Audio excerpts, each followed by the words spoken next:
A charter says what and why. The plan says when. In this lesson, the 5 DMAIC phases get real dates, and the working calendar from Chapter 2 starts earning its keep. The schedule lives right under the charter, 1 row per phase. Define runs the last 2 weeks of August, ending with a signed-off charter. Measure gets 3 weeks, enough time to collect a real baseline instead of a guess. Analyze takes 3 more. To confirm root causes with data.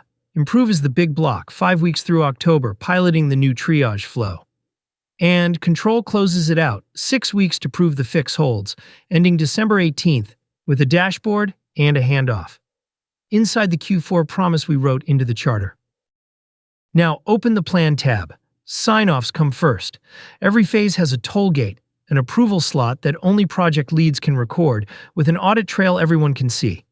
We'll use these as phases close, below them the plan itself, and look at Define.